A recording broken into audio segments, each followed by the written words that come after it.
Hello students, uh, let's study the chapter number 3, perspectives in communication, in the series of developing your communication skills. Okay, what do we exactly mean by perspectives in communication? Like how people understand, or what you also understand from the communication, and how you look at the situation, particular situation, is general meaning of perspectives in communication. Like one story is given that the parents of children with a child with a Down syndrome start residing in one colony, but people are looking differently at them, and nobody is interacting with the parents as well as the child, and they are like avoiding them.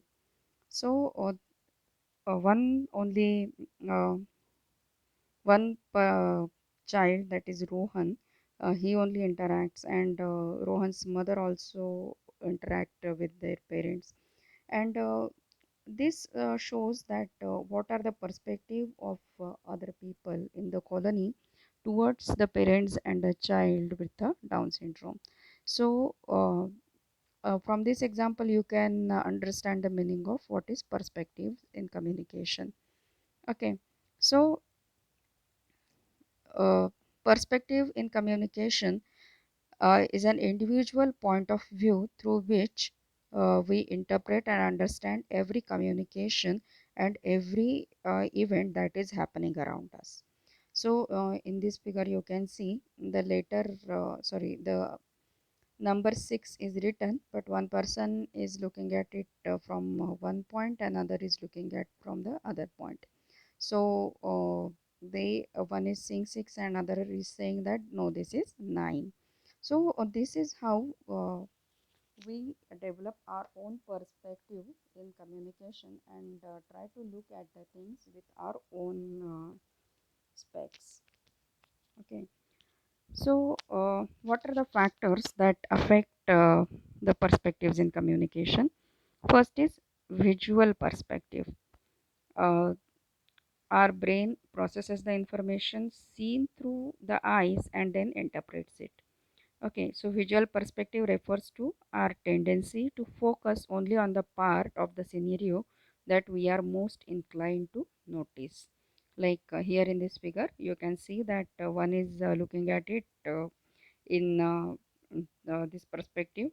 So he is saying that it is 6. So let's understand the concept of visual perspective, how we form. Look at the given figure now.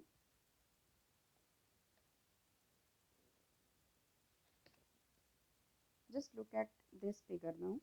What can you see? Few will say that there are two faces facing toward each other, and some might say that no, it's a beautiful shaped vase, flower vase. Okay, so we see both. I can say that both the things are valid. Similarly, you must have heard people say beauty lies in the eye of beholder. So it is not eyes but the brain that tells us what to think about something which is beautiful or not.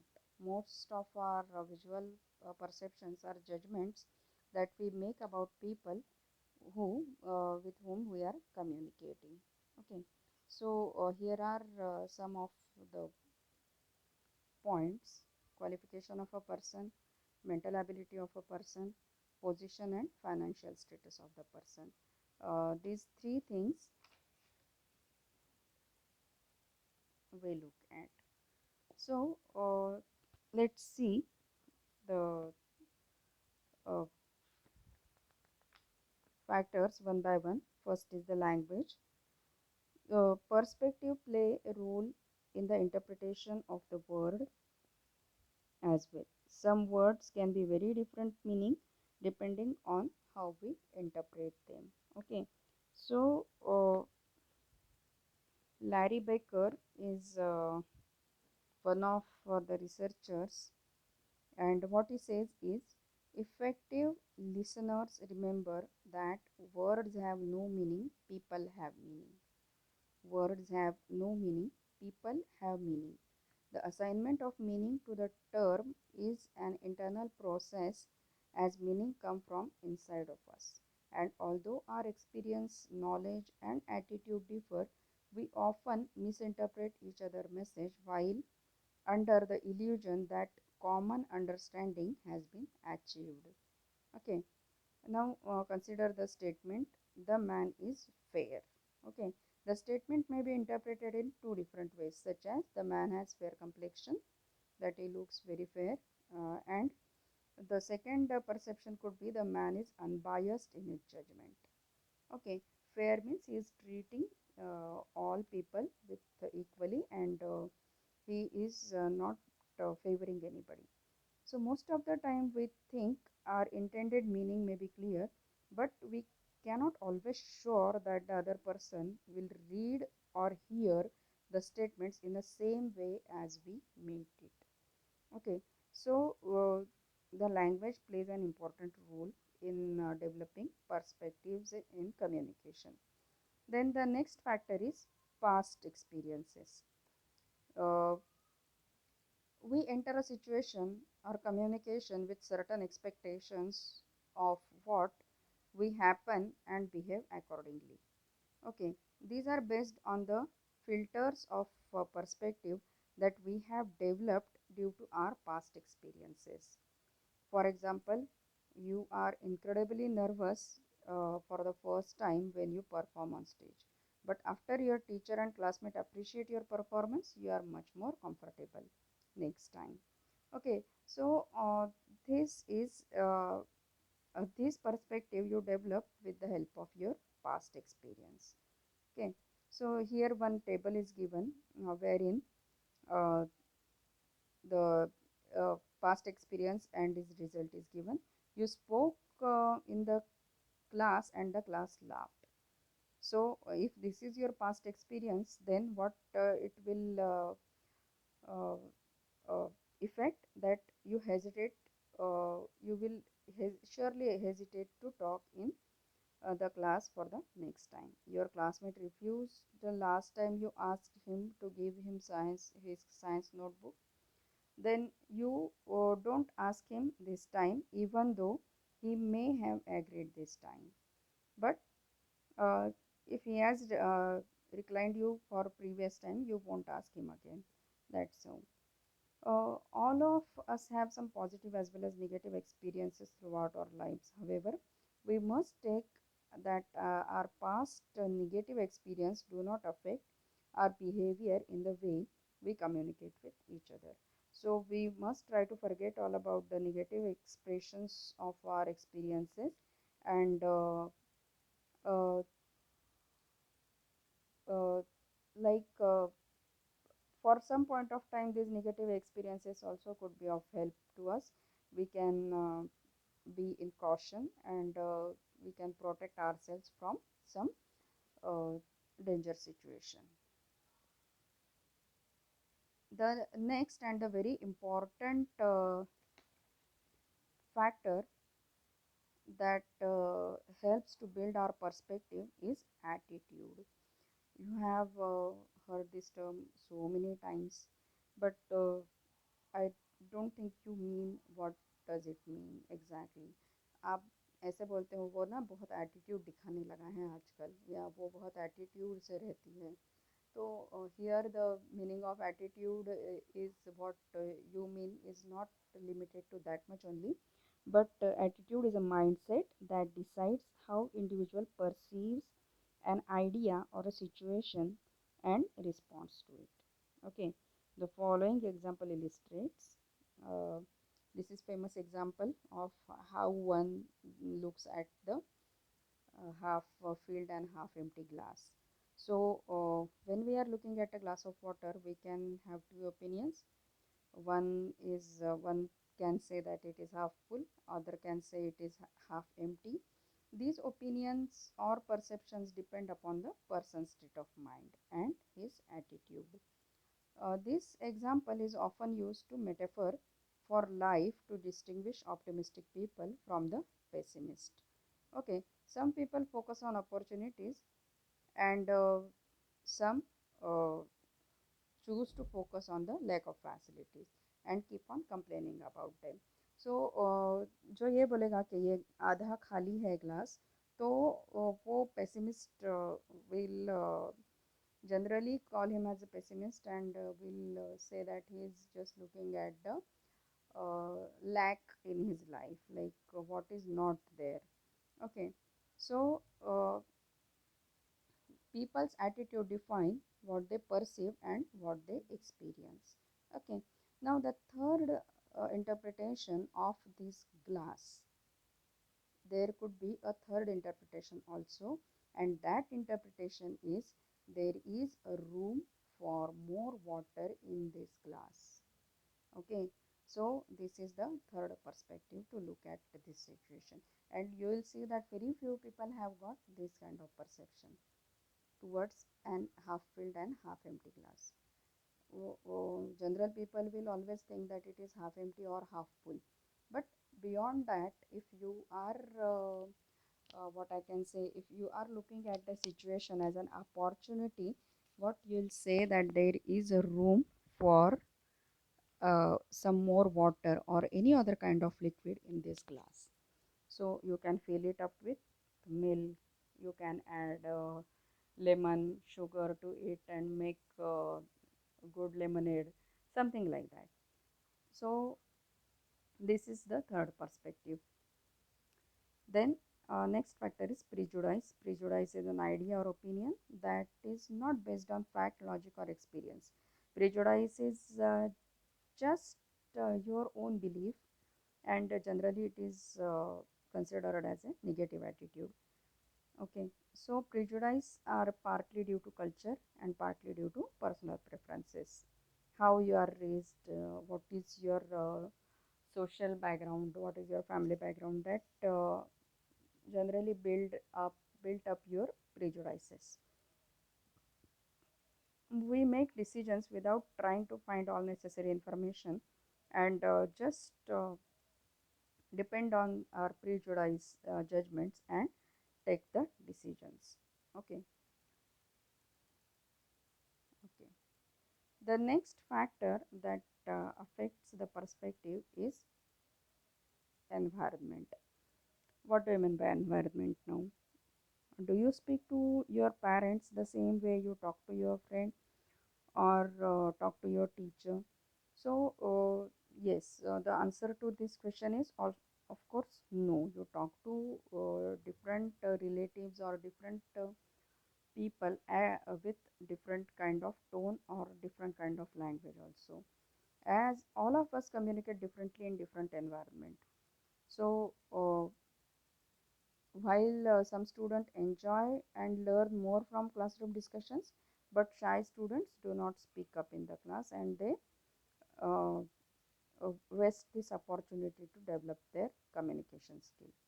So recognizing how the environment affect your communication with others helps you to understand why someone might be communicating in particular way.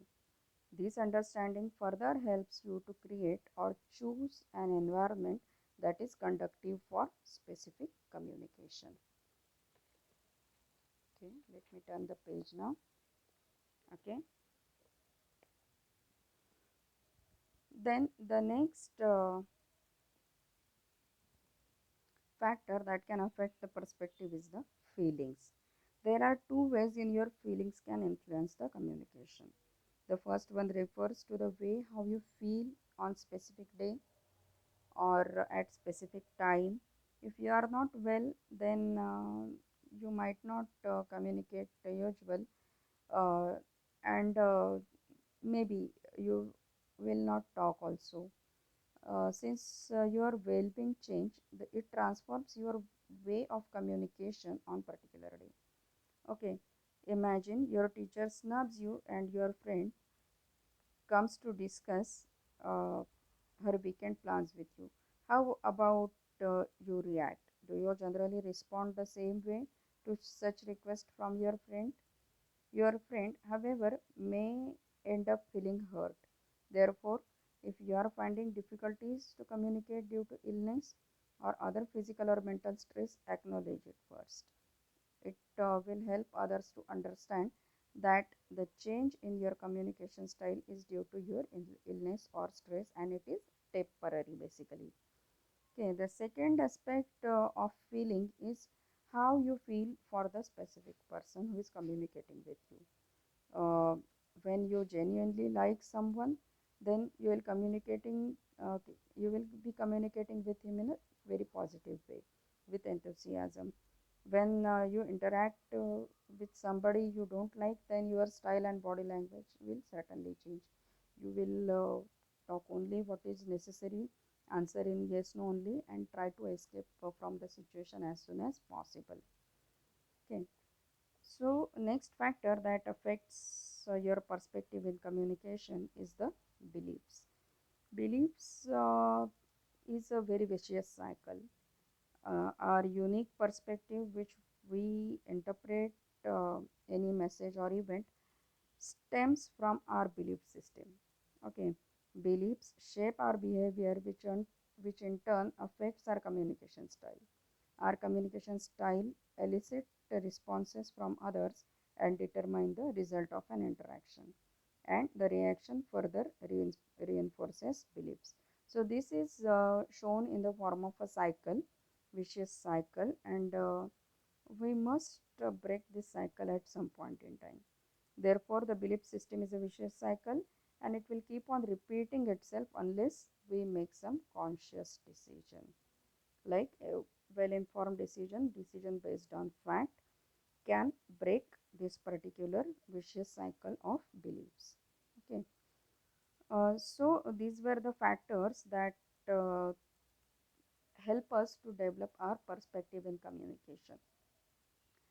Now, let's see one theory. Dr. Eric Berne theory on transactional analysis aptly describes the effect our belief system on our behavior. This theory outlines how we treat ourselves, how we relate and communicate with others also. So, Dr. Barn has proposed four life positions that each of us may take in approaching any interaction. These four positions are: I am okay, you are not okay, I am okay, you are okay, I am not okay, you are okay, I am not okay, you are okay. Okay, so these are the four states wherein two communicators are describing their state of minds. Okay, so let's see, all these facts are given in one table over here. See here, I am okay, you are not okay. Sorry, I am okay, you are okay. So, in this type of communication, when both the sender and the receiver of the communication are agreeing on each other and have good beliefs, can make some conscious decision, then the communication style becomes assertive, positive, you can say. The behavior of both the communicators is clear and calm, and they are talking in good terms. Outcome of such discussion is most productive. Now, the second case where I am not okay but you are okay. So here the communication style becomes passive and nervous. Like जितना पूछा गया है उतना जवाब दो और बस चलते बनो. Behavior: hesitate to assert ideas, put inadequate efforts. You are not ready to listen to anything, and just as a formality you are looking at it. So the outcome of such communications will not be productive at all. Then third type, I am okay but you are not okay. Then in this case the communication will be aggressive, that you must listen what I am telling you and you must agree to it. You are not supposed to um, come up or put up your ideas as you are not okay, you are not in mood to talk even. So what I'll do is I'll become aggressive and I'll try to uh, uh, take the power in this communication. So the communication style become aggressive, behavior become loud and angry, and outcome is again not very productive. In some cases, this might work when something has to be done forcefully, but not always. Uh, then the fourth situation where both the communicators are not okay. So the communication style become passive aggressive, behavior become conflicting. Uh, Nobody actually accepts each other decisions, and there is no decision at the end of the discussion, and the outcome is again not productive. So in this chapter we saw how perspectives in communication are built and what are the factors that affect uh, or help us to build a perspective, and how we can use this factor to uh, create some openness in our perspective in the communication.